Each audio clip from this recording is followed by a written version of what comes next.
It's Tuesday, 12:30, and it's such a beautiful, beautiful day. And welcome to the Mindset Michelle TV show.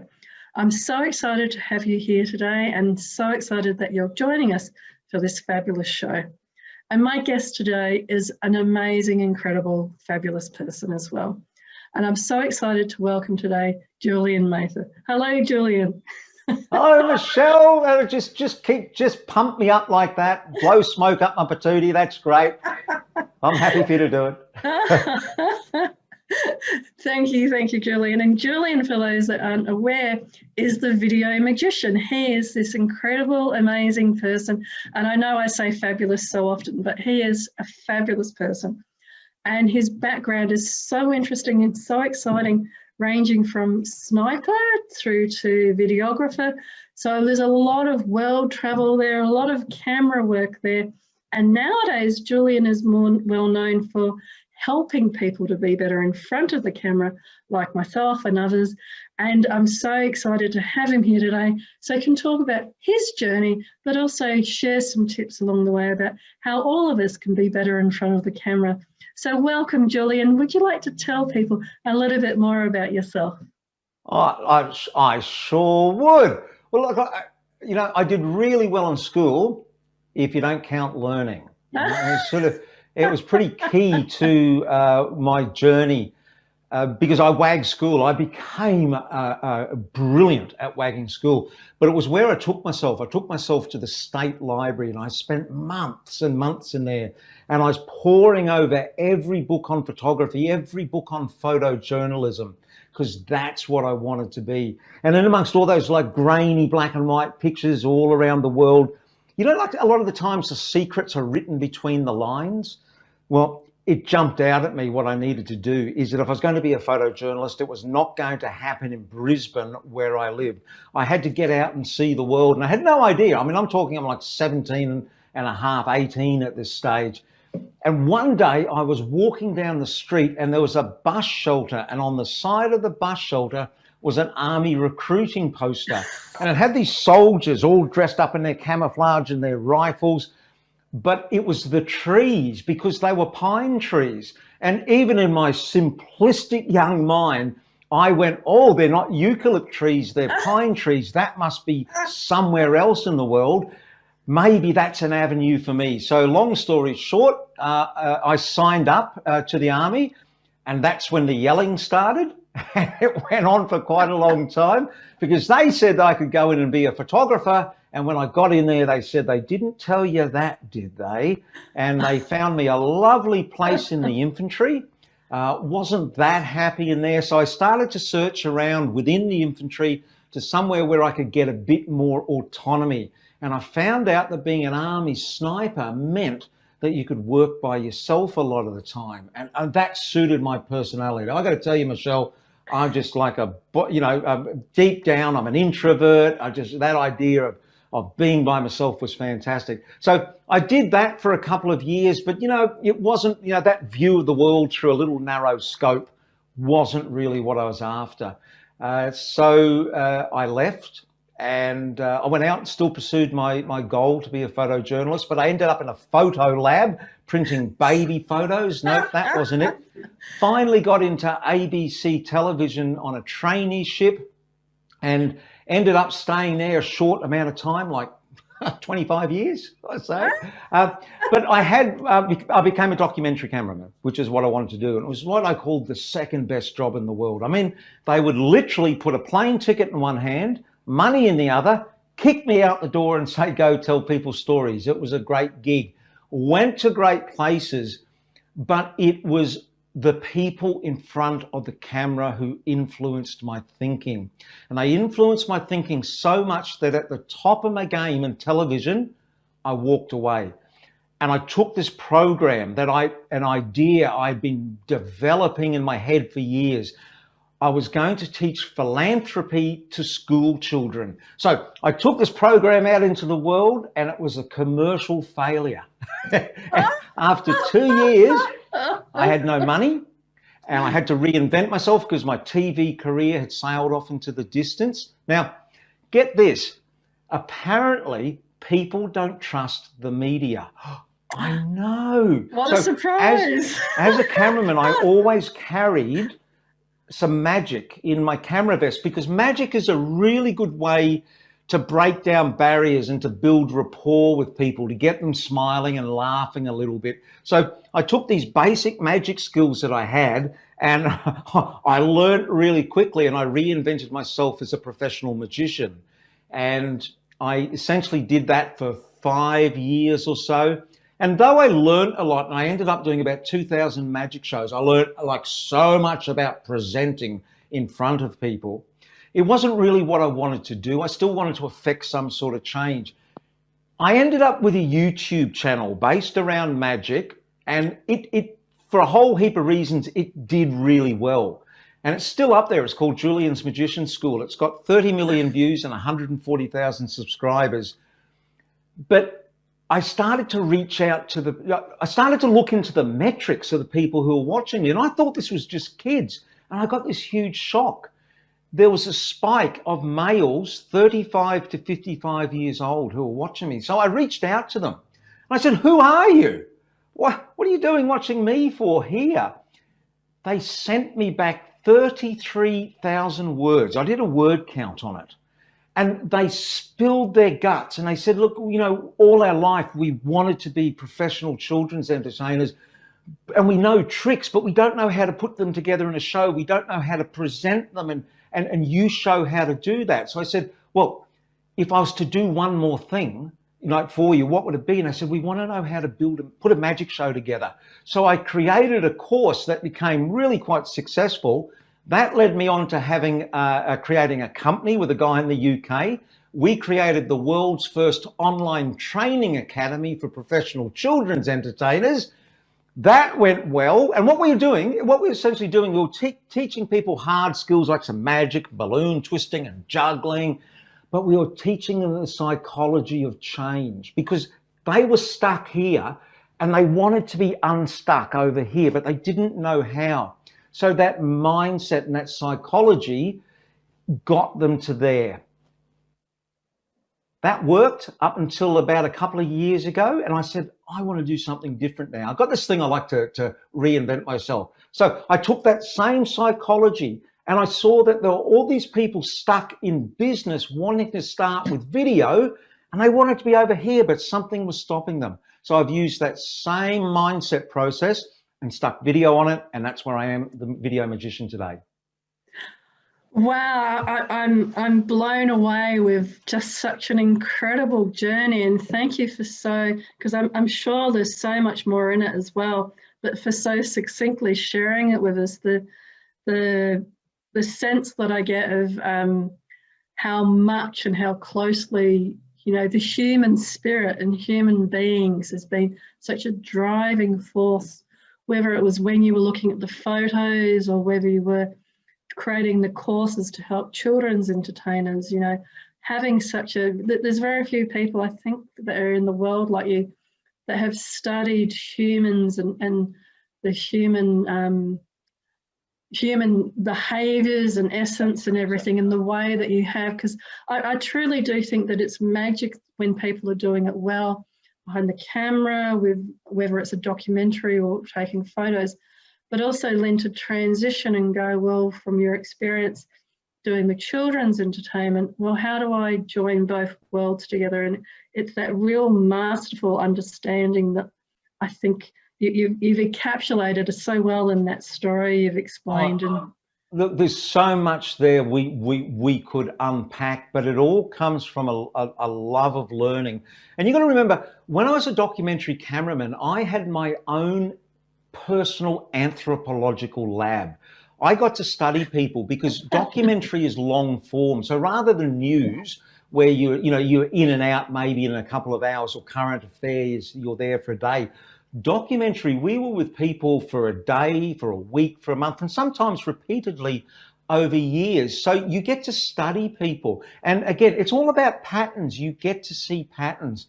And I wanted to know, why were people in front of my lens there? Because generally they were there if something terrible or big had happened in their life, or for some reason that they were affecting change. And I didn't get it. I didn't feel like I could be part of that. So I wanted to know, and I was looking for patterns. And after studying for years, I finally worked it out. You want to know what it is? Well, I'm interested in hearing, and especially if this relates to what you, with everything that you've seen and you've done and the way that you've looked at humans and patterns, what do you think success is then? What does success mean to you? All right. So I'll just go back because this keys perfectly into that.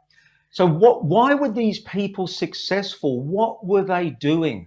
And when I looked at it, because what we do, we would go with successful people. Now, success by many metrics. We're not just talking money. It could be education, it could be belief, it could be status, it could be just, joy of life, whatever their success was.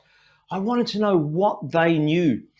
And the common factor was we would work with them. And we would go, oh, can we film you, say, on Monday morning early? They go, oh, no, I can't do it on Monday morning because I get up on Monday morning and I go swimming. Oh, well, what about Tuesday morning? Oh, well, see, Tuesday morning we get up early, we take the kids to, well, what about Wednesday evening? Oh, and see, Wednesday evening, there was always something they were doing. And that's when and the other thing is when you hang around with successful people long enough, you get to realize that they have a public persona, but behind it, they're just like you, they're just like me, they're just like each and every one of you listening out there. They're flawed, fallible human beings stumbling through life, just trying to make the most of it. And when I realized that, I went, this is what it is extraordinary people are ordinary people who do extra. That's it. That was the common thing.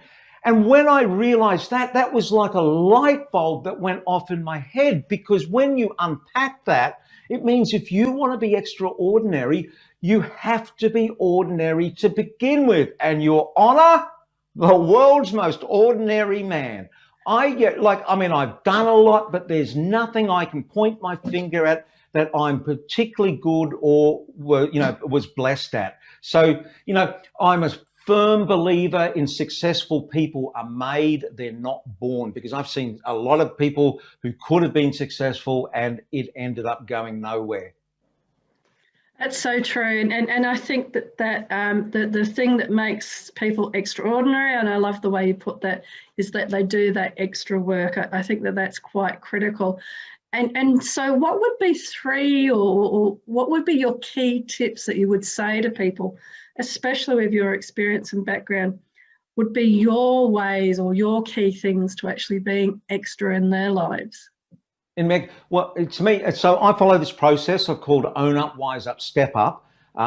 It's just and it's taken me years to come to this, but it's what I follow. And Own Up is about accepting responsibility. When I was an Army sniper, one of the things I loved doing was I got access to helicopters. I could literally book a helicopter, and it was great. They'd stick you in this helicopter and waka, and they'd fly you up to some remote location, and they'd drop you off, or you by yourself, or maybe with just one other person, and it was left up to you. And what they used to do, as you went, they said, have you got your rifle? Check. Have you got your radio? Check. Have you got your mirror? Check. And what they used to do is give us these little mirrors, they're just metal polished stainless steel mirrors. Now, there were many purposes for this. One of the ones, you start every day with one of these, and you'd be there and you'd be out, have all your camouflage paint on, and you'd go, mirror, mirror in the bush, who's the most handsome bloke in this bush? You are Julian, without a doubt. Oh, thank you, mirror. Roger, out. So that kept the spirits up. But the most important thing they said with this mirror, they said, if you've ever got a problem, ask the man in the mirror, because he's the one who's going to sort it for you. And it was where I started to first get this idea about personal responsibility. And so anyone who's stuck, you want any sort of change in your life, it comes back to you deciding, and it's just different choices we make and being responsible. Am I going to be a victim or a victor? Am I going to go on and keep reacting the same way I react to everything? Or am I going to learn to new ways to respond? And probably the biggest choice that you have to make is you have to decide, what am I going to leave behind to become something new? Because, you know, there's only so much space that we can take up as a human in what we do. And if you want to change part of that, become something new, you really have to be willing to leave something behind. And I clearly remember when I left television, as I was saying before, you know, it was me. It was everything about me. And I was sitting in my bench, actually upstairs here. This is, you know, I don't know, 13 years ago or something. And I was sitting on the bench and I was listening to an ABC radio program. Oh, this is really good. This is really good. But something went like that in me, and I went, oh, I've got to leave that behind. And I just started crying. And it was like, and I don't mean crying, I mean like just bawling my eyes out. And what I was doing was I was mourning.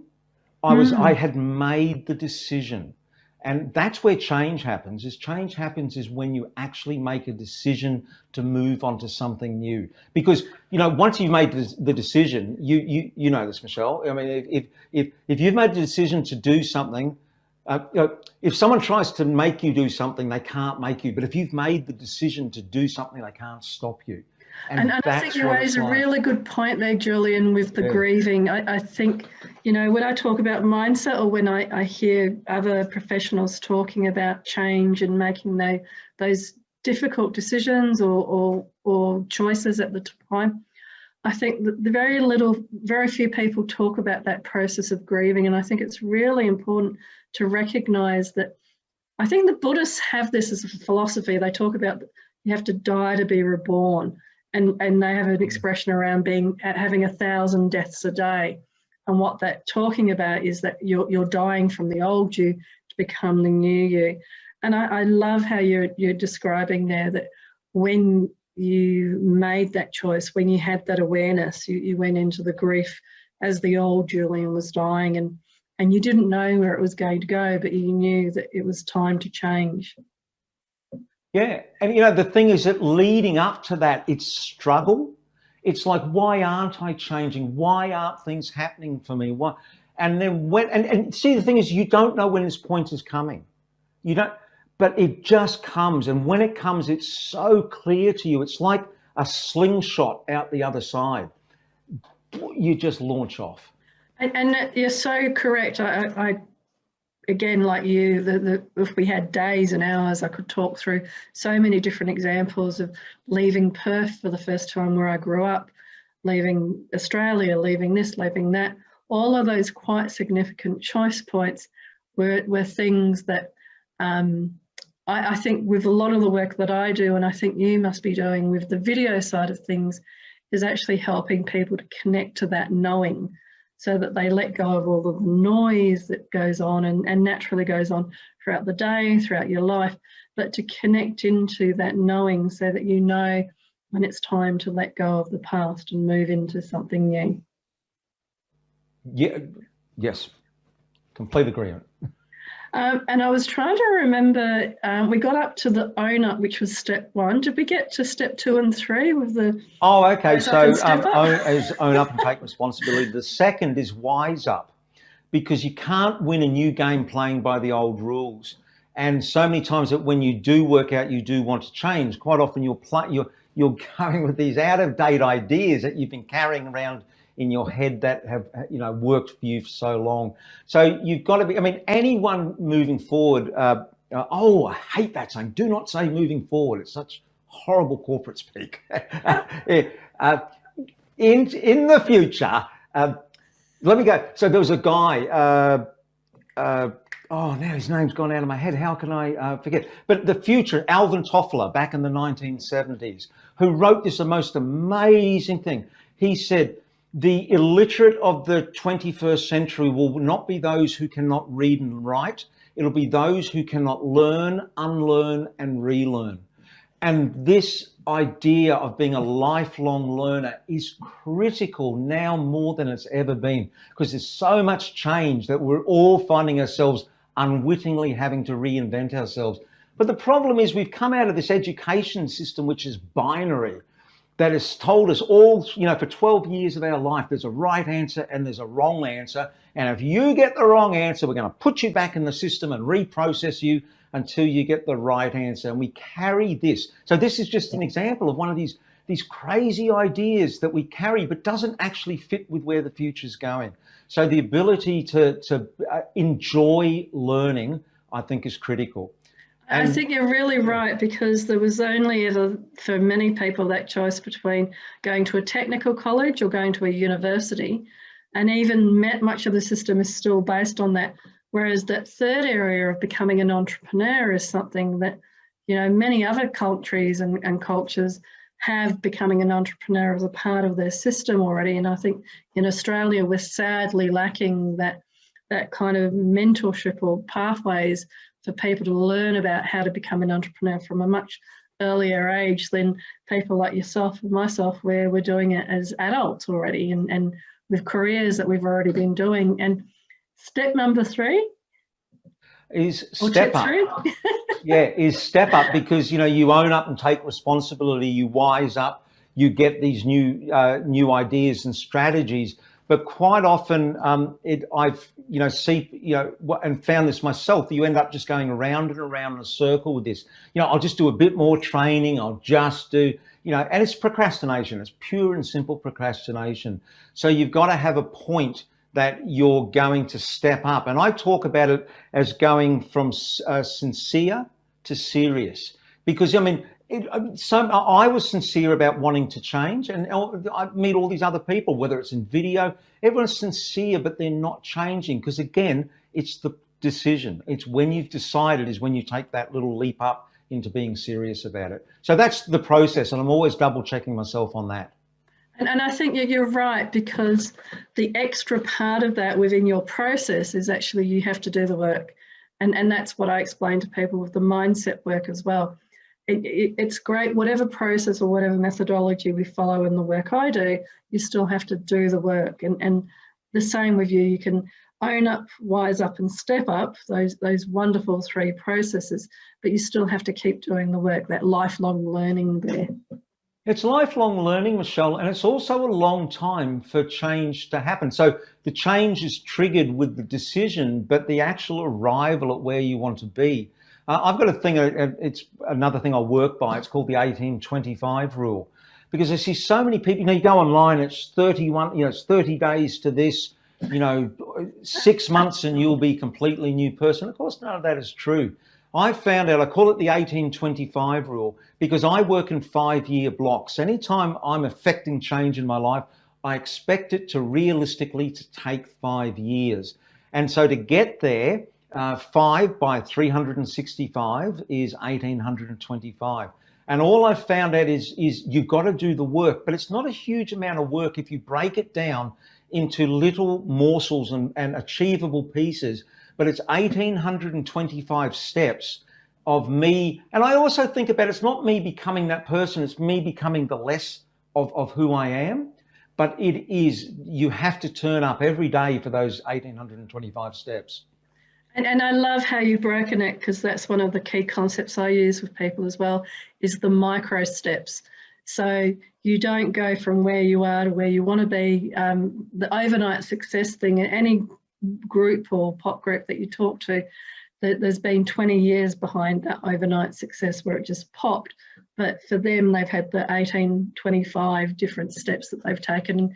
And many people, and that's why I like coming back to where you were talking about the extraordinary.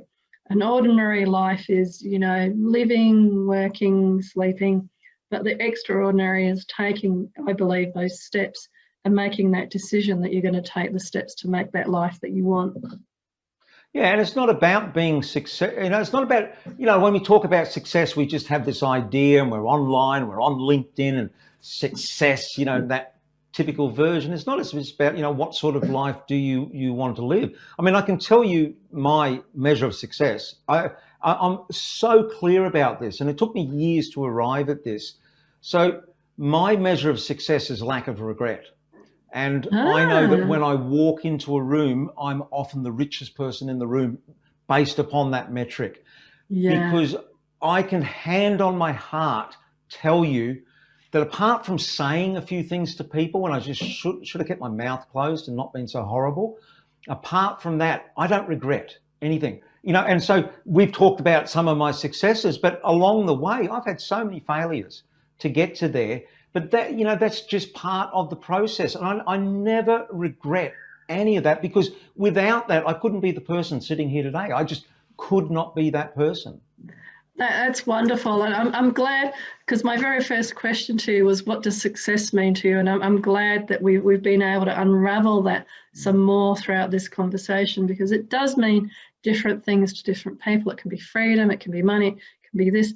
But I love your explanation as well of lack of regret, because I think we all live these very busy lives and we can forget sometimes how short in reality and how many versions of 1825 that we rarely do. So I can see that we're running a bit short now on time, but if there was one thing that you wanted to tell your younger self, what would it be? I got so, oh gosh, yeah. I know you were asking me this before. I'm just going, I got so many. Yeah, I trained you well, Julian. These are the you did. questions. I would say early on is to stop comparing myself to other people, you know, because I'm human like everyone else. I'm able to sit here now, and a lot of people say I've got an energetic presentation style. It's because honestly, I don't care. I am, but that has come because I've learned not to stop comparing myself to other people, and like my whole life journey, I have no regret. I wouldn't change any of it. But if, you know, I could inject like some, you know, like fast track myself in any other way, and earlier me, I'd just say, stop it. Just stop it. It's a pointless exercise. It's very human, but stop it. And I so agree with you. I think that and for me, it's about building more of that self-belief when you're younger. We tend to get it more as we get older, and we care less about other people as we get older. And it is something that sadly, it's only now through people like yourself and other guests where I'm hoping to keep sharing this message of believing in yourself, whatever age you're at, because there is no tomorrow. Believing in yourself from today is what's important. It reminds me of that, you know, when's the best time to plant a tree? Well, 100 years ago, but today is the second best time. And so building that self-belief, when's the best time? Well, when you were younger, but today is the second best time to build the self-belief. And the other thing is that you just need to listen to as many people talk about it as possible, so you can hear it in different languages that resonate with you, because it never comes through in the first message. It continue. You need to hear it until, oh. So that's where I hear you saying tune in every week to the Mindset Michele TV show, so they can hear it from different presenters each week. And it's been so fabulous. But very quickly now, Julian, how can people connect with you? What's the best way to contact you? Look, the easiest way we're talking here is come and join me on LinkedIn. It's at Julian Mather. Everything on every channel on my website is Julian Mather. Just put the bits before and the bits after, and you'll find me. That's wonderful. It's been such a fascinating journey. I really love, again, the own up, wise up, step up, the extra and the extraordinary, and the lack of regret. Some brilliant, amazing points there, Julian. Thank you so much for your time today. I'm happy to be here. Pity I can't talk longer. Yes, I know. I wish that we did have a whole series of interviews with Julian. I'm sure we could drill down onto lots of the different areas in terms of your incredible experience and background. And I'd love to talk more about the side around learning about the human experience. But that's it for today's really full show again. And thank you to my guest, Julian, and thank you to everybody for watching. Next week, we have the amazing Adam Axford, and so there's a little bit of a synergy. We seem to be having lots of magicians here. Adam Axford is a professional magician, so there must be a lot of magic in the air is what I'm thinking. And so thank you again, Julian. Thank you. And to everybody that's watching, thank you for watching. It's been my pleasure and Julian's pleasure to host you for today on today's show. And until next week, be great, be fabulous, and be you.